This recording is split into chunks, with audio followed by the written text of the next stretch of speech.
Hello friends, welcome to PSC and Cooperative Winner. Kerala Cooperative Societies Act 1969 സെക്ഷൻസും റൂൾസും ആണെന്ന് discuss ചെയ്യാൻ പോകുന്നത്. കഴിഞ്ഞ എക്സാമിന് വളരെ ഡീറ്റെയിൽഡ് ആയിട്ടാണ് എക്സാമിന് ക്വസ്റ്റ്യൻസ് ചോദിച്ചത് ഈ ഒരു കോപ്പറേറ്റീവ് ലോ എന്നുള്ള ഏരിയയിൽ നിന്ന്. അതുകൊണ്ട് തന്നെ നമുക്ക് ഓരോ സെക്ഷനും അതുപോലെ തന്നെ റൂളും നമുക്ക് ഡീറ്റെയിൽഡ് ആയിട്ട് തന്നെ പഠിച്ചു തുടങ്ങാം. ഓക്കെ, അപ്പോൾ കോപ്പറേറ്റീവിൻ്റെ സെക്ഷൻ്റെ റൂൾസിൻ്റെ കുറച്ച് ക്ലാസ്സുകൾ ഞാൻ അപ്ലോഡ് ചെയ്തിരുന്നു, ബട്ട് അത് ഡീറ്റെയിൽഡ് ആയിട്ടല്ല. അപ്പോൾ ഇനി മുതൽ നമുക്ക് ഡീറ്റെയിൽഡ് ആയിട്ട് തന്നെ നമുക്ക് ഓരോ സെക്ഷനും അതുപോലെ തന്നെ ഓരോ റൂളും നമുക്ക് പഠിച്ചു തുടങ്ങാം. ഓക്കെ, അപ്പോൾ ആദ്യമായിട്ടാണ് ഈ ചാനൽ കാണുന്നതെങ്കിൽ സബ്സ്ക്രൈബ് ചെയ്യുക, അതുപോലെ തന്നെ ബെൽ ബട്ടൺ ഓൾ എന്ന് പ്രസ് ചെയ്യുക. ഓക്കെ, അപ്പോൾ ലെറ്റ്സ് സ്റ്റാർട്ട്. അപ്പോൾ Kerala cooperative societies act 1969 history അതൊക്കെ വേറൊരു ക്ലാസ്സിൽ ഞാൻ അപ്ലോഡ് ചെയ്യാം. അപ്പോൾ ജസ്റ്റ് നമുക്ക് കുറച്ച് പഠിക്കാം, കാരണം കുറച്ച് ബുദ്ധിമുട്ടുള്ള ഏരിയയാണ് പഠിക്കുക. അതോടെ നമുക്ക് കുറച്ച് സെക്ഷൻസ് ഡീറ്റെയിൽഡ് ആയിട്ട് പഠിക്കാം. ഓക്കെ, അപ്പോൾ Kerala cooperative societies act deal ചെയ്യുന്നത് act number 21 okay, act number 21. എത്ര സെക്ഷൻസ് ഉണ്ട്?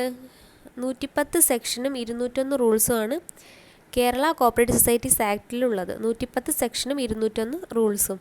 ഓക്കെ, അപ്പോൾ ഈ 110 സെക്ഷൻസും അതുപോലെ തന്നെ 201 റൂൾസ് നമ്മൾ ഡീറ്റെയിൽഡ് ആയിട്ട് തന്നെ പഠിക്കണം. ഈ 110 സെക്ഷൻ്റെ ഉള്ളിൽ തന്നെ ഒരുപാട് സബ് പോയിൻറ്റ്സ് ഉണ്ട്, പല പോയിൻറ്റ്സിന്. അപ്പോൾ അതും കൂടെ നമ്മൾ പഠിച്ചു വയ്ക്കണം. ദെൻ കേരള കോപ്പറേറ്റീവ് സൊസൈറ്റീസ് ആക്റ്റിൽ 16 ചാപ്റ്റേഴ്സും അതുപോലെ തന്നെ കേരള കോപ്പറേറ്റീവ് സൊസൈറ്റീസ് റൂൾസിൽ 15 ചാപ്റ്റേഴ്സും ഉണ്ട്. ഓക്കെ, ആക്റ്റിൽ 16 ചാപ്റ്റേഴ്സ്, റൂൾസിൽ 15 ചാപ്റ്റേഴ്സ്. ഓക്കെ, ദെൻ ഷെഡ്യൂൾ 3 ഷെഡ്യൂളാണ് കേരള കോപ്പറേറ്റീവ് സൊസൈറ്റീസ് ആക്റ്റിലുള്ളത്. അത് ഏതാണെന്നുള്ളത് പിന്നീട് ഒരു ക്ലാസ്സിൽ ഞാൻ അപ്ലോഡ് ചെയ്യാം. അതുപോലെ തന്നെ 3 അപ്പൻഡിക്സുമാണ് കേരള കോപ്പറേറ്റീവ് സൊസൈറ്റീസ് ആക്റ്റിനുള്ളത്. 3 ഷെഡ്യൂളും 3 അപ്പൻഡിക്സും.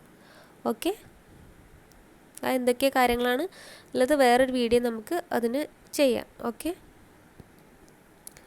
അപ്പം നമുക്കിന്ന് ഡീറ്റെയിൽഡ് ആയിട്ട് തന്നെ ക്ലാസ് സ്റ്റാർട്ട് ചെയ്യും. Section 1 of Kerala cooperative societies act 1969 deals with title, jurisdiction and date of commencement. Okay, അപ്പോൾ ടൈറ്റിൽ എന്നുള്ളത് ഉദ്ദേശിക്കുന്നത് Kerala state cooperative societies act 1969 എന്നുള്ളതാണ് അതിൻ്റെ ടൈറ്റിൽ. ഓക്കെ, ജൂറിസ്ഡിക്ഷൻ അല്ലെങ്കിൽ അതിൻ്റെ എക്സ്റ്റെൻറ്റ് അല്ലെങ്കിൽ അതിൻ്റെ പരിധി എന്ന് പറയുന്നത് അല്ലെങ്കിൽ ഏരിയ ഓഫ് ഓപ്പറേഷൻ എന്ന് പറയുന്നത് 1 state, limited to 1 state. That means Kerala എന്നുള്ള സ്റ്റേറ്റിൽ ഒതുങ്ങുന്നതാണ് ഈ ഒരു ആക്ട്. ഓക്കെ, കേരളം, ഇന്ത്യയിൽ നമ്മുടെ കേരളം എന്നുള്ളൊരു സ്റ്റേറ്റിന് മാത്രം ബാധകമായിട്ടുള്ളൊരു ലോയാണ് Kerala state cooperative societies act. അതായത് നമ്മുടെ കേരളത്തിൽ പ്രവർത്തിക്കുന്ന എല്ലാ കോപ്പറേറ്റീവ് സ്ഥാപനങ്ങൾക്കും ഈ ഒരു ലോ ബാധകമായിരിക്കും. അതാണ് അതിൻ്റെ ജൂറിസ്ഡിക്ഷൻ. നെക്സ്റ്റ് പറയുന്നത് അതിൻ്റെ ഡേറ്റ് ഓഫ് കമൻസ്മെൻ്റ് ആണ്. നമ്മുടെ കേരള ഗവൺമെൻറ്റിൻ്റെ ഒഫീഷ്യൽ ഗസറ്റിൽ ഇത് പബ്ലിഷ് ചെയ്തത് ഏപ്രിൽ 11, 1969 ഓക്കെ, ഏപ്രിൽ 11, 1969 ഇത് ഒഫീഷ്യൽ ഗസറ്റിൽ പബ്ലിഷ് ചെയ്തത്. ഓക്കെ, പക്ഷെ ഇത് ഫോം ചെയ്തതെന്നാണ്, കെയിം ഇൻ ടു എക്സിസ്റ്റൻസ് എന്നാണ് 15th May 1969 ആണ്. ഒരുപാട് എക്സാമിൽ റിപ്പീറ്റ് ചെയ്തൊരു ക്വസ്റ്റ്യൻ ആണ്, എല്ലാവർക്കും അറിയാമായിരിക്കും എന്ന് വിചാരിക്കുന്നു. അപ്പോൾ May 15 ഇത് May 15, 1969 ഈ ഒരു ലോ നിലവിൽ വന്നത്. Kerala state cooperative societies act came into force 1969 May 15. Okay, ഇത്രയാണ് ഇൻട്രൊഡക്ഷനായിട്ട് പറയാൻ സെക്ഷൻ 1 കുറിച്ചിട്ട് പറയാനുള്ളത്. ഓക്കെ, ടൈറ്റിൽ, ജൂറിസ്ഡിക്ഷൻ അതുപോലെ തന്നെ ഡേറ്റ് ഓഫ് കമൻസ്മെൻ്റ് ആണ് ഇത് ഡീൽ ചെയ്യുന്നത്. 1 സ്റ്റേറ്റ് ആണ്, Kerala state cooperative societies act ആണ് എൻ്റെ title. Date of commencement official ഗസറ്റിൽ ഏപ്രിൽ 11 അതുപോലെ തന്നെ came into force 15th May 1969 ആണ്. ഓക്കെ, ഇനി നമുക്ക് സെക്ഷൻ 2 എന്താണെന്ന് പഠിക്കാം. സെക്ഷൻ 2 പറയുന്നത് ഡെഫിനിഷൻസ് ആണ്.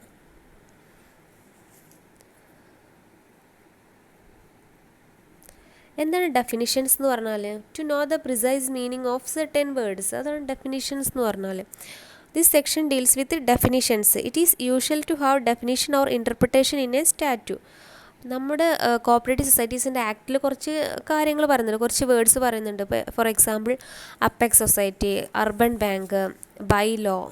അപ്പോൾ അതിൻ്റെയൊക്കെ ക്ലിയർ ആയിട്ടുള്ള മീനിങ് നമുക്ക് മനസ്സിലാവണം. എന്താണ് ഈ ലോയിൽ പറയുന്നത് കറക്റ്റായിട്ട് എല്ലാവർക്കും മനസ്സിലാവണം. ഓക്കെ, ഒരു ഡബിൾ മീനിങ് അല്ലെങ്കിൽ വേറൊരു മീനിങ്ങിലൂടെ നമ്മൾ ഇതിനെ കാണാൻ പറ്റില്ല. അതുകൊണ്ട് തന്നെ ഈ ഒരു ആക്റ്റിൽ തന്നെ എന്താണ് ഓരോ വേർഡ് മീൻ ചെയ്യുന്നത് ക്ലിയർ ആയിട്ട് എക്സ്പ്ലെയിൻ ചെയ്യുന്നുണ്ട്. അതാണ് ഈ ഡെഫിനിഷനിൽ പറയുന്നത്. സെക്ഷൻ 2 അതുപോലെ തന്നെ റൂൾ 2 ഡീൽ ചെയ്യുന്നത് ഇത് തന്നെയാണ്. സെക്ഷൻ 2 ആൻഡ് റൂൾ 2, അതായത്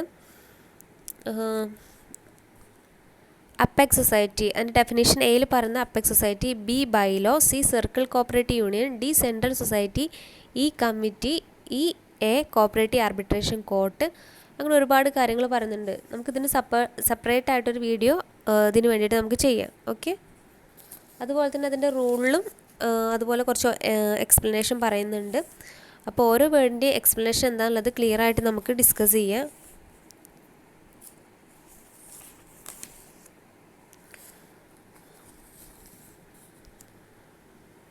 okay, rule 2 and section 2 deals with definitions. Rule 2 ആയാലും അതിൽ പറയുന്നത് തന്നെയാണ് ആക്ടിൻ്റെ മീനിങ് എന്താ, ഡിഗ്രീൻ്റെ മീനിങ് എന്താ, അങ്ങനെയുള്ള കാര്യങ്ങളൊക്കെയാണ് റൂൾ 2-ൽ ഡിസ്കസ് ചെയ്യുന്നത്.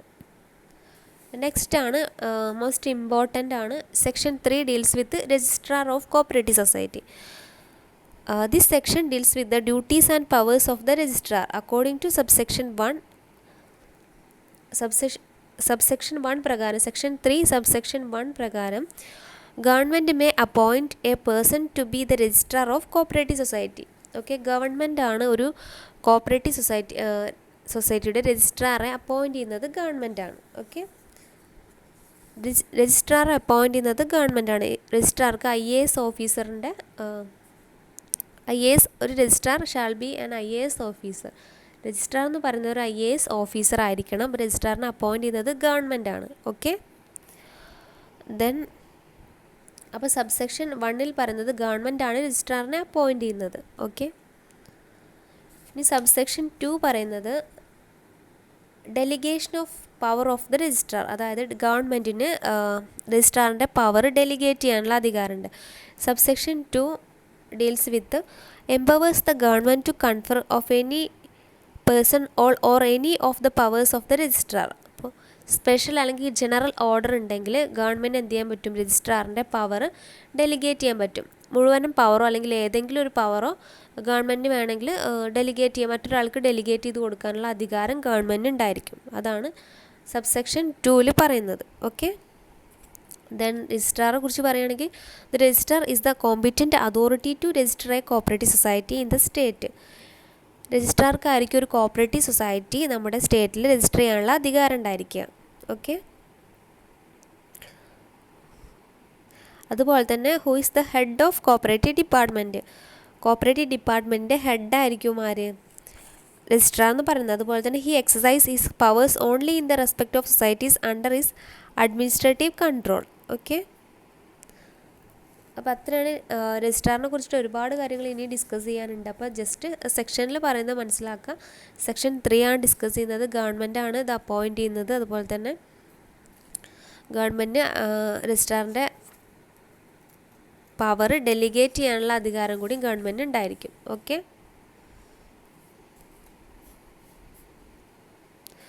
അപ്പോൾ ആർക്കൊക്കെയാണ് ഇതിലൂടെ രജിസ്ട്രാറിൻ്റെ പവർ ആർക്കൊക്കെ ഡെലിഗേറ്റ് ചെയ്ത് കൊടുക്കുക എന്നുള്ളതാണ് പറയുന്നത്. ഓക്കെ, നമുക്ക് കുറച്ച് ആർക്കൊക്കെ എന്നുള്ള കുറച്ച് കാര്യങ്ങൾ പറയാം.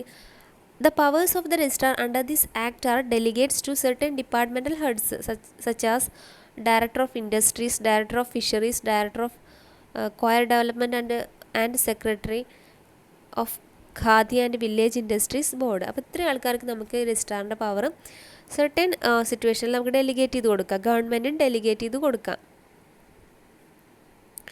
ഓക്കെ, ഇൻഡസ്ട്രീസിൻ്റെ ഡയറക്ടേഴ്സിന്, അതുപോലെ തന്നെ ഫിഷറീസിൻ്റെ ഡയറക്ടറിന്, അതുപോലെ തന്നെ കയർ ഡെവലപ്മെൻറ്റിൻ്റെ ഡയറക്ടറിന്, അതുപോലെ തന്നെ ഖാദി ആൻഡ് വില്ലേജ് ഇൻഡസ്ട്രീസിൻ്റെ സെക്രട്ടറിക്ക്, ഇവർക്കൊക്കെ നമുക്ക് രജിസ്ട്രാറിൻ്റെ പവർ വേണമെങ്കിൽ ഗവൺമെൻറ് ഡെലിഗേറ്റ് ചെയ്ത് കൊടുക്കാം. They also act as a registrar with regard to societies under their administrative control. Okay, ആ അഡ്മിനിസ്ട്രേറ്റീവ് കൺട്രോളിൻ്റെ അണ്ടറിൽ നിന്ന് മാത്രമേ അവർക്ക് പ്രവർത്തിക്കാൻ പറ്റുള്ളൂ. ഓക്കെ, അതുപോലെ തന്നെ ഈ ഒരു രജിസ്ട്രാറിൻ്റെ പവർ സബോർഡിനേറ്റ് ഓഫീസേഴ്സിന് ഡെലിഗേറ്റ് ചെയ്ത് കൊടുക്കാം.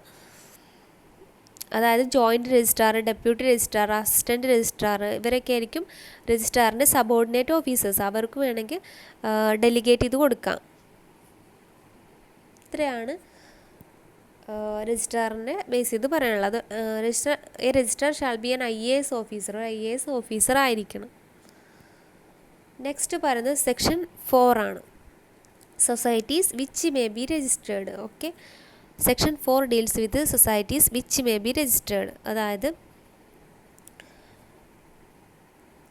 ഒരു സൊസൈറ്റിയിലെ മെമ്പേഴ്സിൻ്റെ എക്കണോമിക് ഇൻട്രസ്റ്റിനെ പ്രൊമോട്ട് ചെയ്യുന്ന സൊസൈറ്റീസ് മാത്രമേ രജിസ്റ്റർ ചെയ്യപ്പെടാൻ പാടുള്ളൂ. ഓക്കെ, ഒരു സൊസൈറ്റി എന്ന് പറയുന്നത് അതിലെ മെമ്പേഴ്സിൻ്റെ എക്കണോമിക് ഇൻട്രസ്റ്റിനായിരിക്കും പ്രാധാന്യം കൊടുക്കേണ്ടത്. ഓക്കെ, ഇതൊരു പ്രീവിയസ് ക്വസ്റ്റ്യനും കൂടിയാണ്. ഒരുപാട് ഓപ്ഷൻസ് കൊടുത്തിട്ട് ഇതിൽ ഏതാണ് സൊസൈറ്റീൻ്റെ മെയിൻ ഒബ്ജക്റ്റീവ് എന്നുള്ളത്. അപ്പോൾ പ്രൊമോഷൻ ഓഫ് എക്കണോമിക് ഇൻട്രസ്റ്റ് ആയിരിക്കും. ദെൻ അതുപോലെ തന്നെ സോഷ്യൽ വെൽഫെയറിന് ഇമ്പോർട്ടൻസ് കൊടുക്കുന്നത്, അതുപോലെ തന്നെ സർവീസിന് ഇമ്പോർട്ടൻസ് കൊടുക്കുന്നത്, സേവനത്തിനും ഓരോ മെമ്പേഴ്സിൻ്റെ സാമ്പത്തിക ഉന്നമനത്തിനും അതുപോലെ തന്നെ സോഷ്യൽ വെൽഫെയറിനും സർവീസിനും ഇമ്പോർട്ടൻസ് കൊടുക്കുന്ന സൊസൈറ്റിക്ക് മാത്രമേ രജിസ്ട്രേഷൻ പ്രൊവൈഡ് ചെയ്യാൻ പറ്റുള്ളൂ. അതുമാത്രമല്ല, അത് പ്രവർത്തിക്കേണ്ടത് കോപ്പറേറ്റീവ് പ്രിൻസിപ്പിൾസിൻ്റെ ബേസിലായിരിക്കണം. ഓക്കെ, സൊസൈറ്റി പ്രവർത്തിക്കേണ്ടത് കോപ്പറേറ്റീവ് പ്രിൻസിപ്പിൾസിൻ്റെ ബേസിലായിരിക്കണം. ഏതൊക്കെയാണ് കോപ്പറേറ്റീവ് പ്രിൻസിപ്പിൾസ്? അപ്പോൾ കോപ്പറേറ്റീവ് പ്രിൻസിപ്പിൾസ് നമ്മുടെ ആക്റ്റിലും റൂൾസിലും ഒന്നും ഡിഫൈൻ ചെയ്തിട്ടില്ല. എങ്കിൽ പോലും നമ്മുടെ ICA അഡോപ്റ്റ് ചെയ്ത നമ്മുടെ യൂണിവേഴ്സലായിട്ട് ഉപയോഗിക്കുന്ന കുറച്ച് പ്രിൻസിപ്പിൾസ് ഉണ്ട്. അത് ഏതൊക്കെയാണ്? വളണ്ടറി 7 പ്രിൻസിപ്പിൾസ് ആണല്ലോ. Voluntary and open membership, democratic member control, member economic participation, autonomy and independence, education, training and information, cooperation among cooperatives, concern for the community. Okay, ഇതിൻ്റെയൊക്കെ ക്ലാസ് ഞാൻ അപ്ലോഡ് ചെയ്തിട്ടുണ്ട്. ഇതൊക്കെ ഡീറ്റെയിൽഡ് ആയിട്ട് തന്നെ പഠിക്കണം. അപ്പോൾ ഇത്രയും പ്രിൻസിപ്പിൾസ് കറക്റ്റായി ഫോളോ ചെയ്തിരിക്കണം. അതുപോലെ തന്നെ മെമ്പേഴ്സിൻ്റെ എക്കണോമിക് പ്രൊമോഷന് ഇമ്പോർട്ടൻസ് കൊടുത്തിരിക്കണം. ഓക്കെ, ഒരിക്കലും സോഷ്യൽ ഓർ കൾച്ചറൽ ഇൻട്രസ്റ്റിനേക്കാളും എക്കണോമിക് ഇൻട്രസ്റ്റ് തന്നെ ആയിരിക്കണം ഒരു സൊസൈറ്റി മുൻഗണന കൊടുക്കേണ്ടത്. Okay,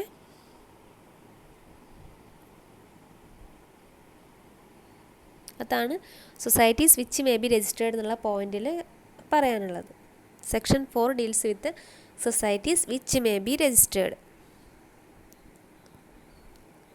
next section 5 deals with registration with limited liability only. Registration with limited liability only. ഈ ആക്ട് 1969 വന്നതിന് ശേഷം നമുക്ക് സൊസൈറ്റി രജിസ്റ്റർ ചെയ്യണമെങ്കിൽ ലിമിറ്റഡ് ലാബിലിറ്റിയിൽ മാത്രമേ നമുക്ക് രജിസ്റ്റർ ചെയ്യാൻ പറ്റുള്ളൂ. അൺലിമിറ്റഡ് ലാബിലിറ്റിയിൽ ഒരിക്കലും രജിസ്റ്റർ ചെയ്യാൻ പറ്റില്ല. പക്ഷേ ഈ ആക്ട് വരുന്നതിന് മുമ്പ് in this section it has been laid down that cooperative societies with limited liability only shall be registered hereafter. In the earlier acts, there was no such restrictions. Hence, it was possible to form both limited and unlimited type of societies. Okay? ഇതിനു മുമ്പ് ഇങ്ങനൊരു restriction ഇല്ലാത്തതുകൊണ്ട് തന്നെ ലിമിറ്റഡും അതുപോലെ തന്നെ unlimited സൊസൈറ്റീസും form ചെയ്തിരുന്നു. നമുക്ക് ഏത് സൊസൈറ്റീസും ആണെങ്കിലും ഫോം ചെയ്യാമായിരുന്നു. However, a society with unlimited liability which was in existence at the commencement of the act is allowed to continue as a special case. Okay, but no new society with unlimited liability should be formed hereafter. അപ്പോൾ already unlimited ആയിട്ടുള്ള society, അതായത് ഈ act വരുന്നതിന് മുമ്പ് കുറച്ച് സൊസൈറ്റികൾ form ചെയ്തിരുന്നല്ലോ unlimited ലാബിലിറ്റിയിൽ. അപ്പോൾ ആ സൊസൈറ്റിക്ക് ഇപ്പോഴും അൺലിമിറ്റഡ് ലാബിലിറ്റി ആയിട്ട് തന്നെ അവർക്ക് കണ്ടിന്യൂ ചെയ്യാം. ഓക്കെ, പക്ഷേ ഈ ആക്ട് വന്നതിന് ശേഷം ഒരു സൊസൈറ്റിക്കും അൺലിമിറ്റഡ് ലാബിലിറ്റി ആയിട്ട് രജിസ്റ്റർ ചെയ്യാൻ പറ്റില്ല. മുമ്പേ ഉള്ള സൊസൈറ്റിക്ക് സ്റ്റിൽ അവർക്ക് കണ്ടിന്യൂ ചെയ്യാൻ പറ്റും, അൺലിമിറ്റഡ് ലാബിലിറ്റി എന്നുള്ള ബേസിൽ കണ്ടിന്യൂ ചെയ്യാൻ പറ്റും. ഓക്കെ, ദെൻ സെക്ഷൻ 5 സബ്സെക്ഷൻ 2 എന്താ ഡിസ്കസ് ചെയ്യുന്നതെന്ന് വെച്ചാൽ it is also insisted that the word limited or its equivalent in any Indian language should be added to this name of society. അതായത് added to the last word in the name of society registered under this act. അതായത് സൊസൈറ്റീൻ്റെ ലാസ്റ്റിൽ എന്ത് കൊടുക്കണം? Limited എന്ന് കൊടുക്കണം. Okay, ഒരു Indian ലാംഗ്വേജിൽ എന്ത് ചെയ്യണം? ലിമിറ്റഡ് എന്നുള്ള വേർഡ് ഒരു സൊസൈറ്റീൻ്റെ ലാസ്റ്റ് നമ്മൾ ആഡ് ചെയ്യണം. എന്നെങ്കിൽ മാത്രമേ അത് ലിമിറ്റഡ് സൊസൈറ്റിയാണ് നമുക്ക് മനസ്സിലാക്കാൻ പറ്റുള്ളൂ. അതാണ് സബ്സെക്ഷൻ 2 ഡിസ്കസ് ചെയ്യുന്നത്. അപ്പോൾ രജിസ്ട്രേഷൻ വിത്ത് ലിമിറ്റഡ് ലാബിലിറ്റി അപ്പോൾ ഈ ആക്ട് വന്നതിന് ശേഷം ലിമിറ്റഡ് ലയബിലിറ്റിയിൽ മാത്രമേ നമുക്ക് രജിസ്റ്റർ ചെയ്യാൻ പറ്റുള്ളൂ. മുമ്പേ അങ്ങനെ സ്റ്റാർട്ട് ചെയ്ത സൊസൈറ്റി ഉണ്ടെങ്കിൽ ഇപ്പോഴും കണ്ടിന്യൂ ചെയ്യാം. അതുപോലെ തന്നെ സബ്സെക്ഷൻ 2 എന്ന് പറയുന്നത് അതിൻ്റെ ലാസ്റ്റ് വേർഡിൽ നമ്മൾ ലിമിറ്റഡ് എന്നുള്ളത് ആഡ് ചെയ്യണം. ഓക്കെ, ഇത്രയാണ് ഇതിൽ പറയാനുള്ളത്. അപ്പോൾ ഇന്നത്തെ ക്ലാസ് നിങ്ങൾക്ക് ഇഷ്ടപ്പെട്ടാൽ ലൈക്ക് ചെയ്യുക, കമൻറ്റ് ചെയ്യുക, ഷെയർ ചെയ്യുക. നമുക്ക് ഓരോരോ ഭാഗങ്ങളും വളരെ കുറച്ച് ഭാഗങ്ങൾ നമുക്ക് ഡീറ്റെയിൽഡ് ആയിട്ട് പഠിക്കാം. ഒരുമിച്ച് പഠിക്കുമ്പോൾ നമുക്ക് മറന്നു പോകാനുള്ള ചാൻസ് ഉണ്ട്. അപ്പോൾ എല്ലാവരും നന്നായിട്ട് പഠിക്കുന്നുണ്ടെന്ന് വിചാരിക്കുന്നു. Thank you.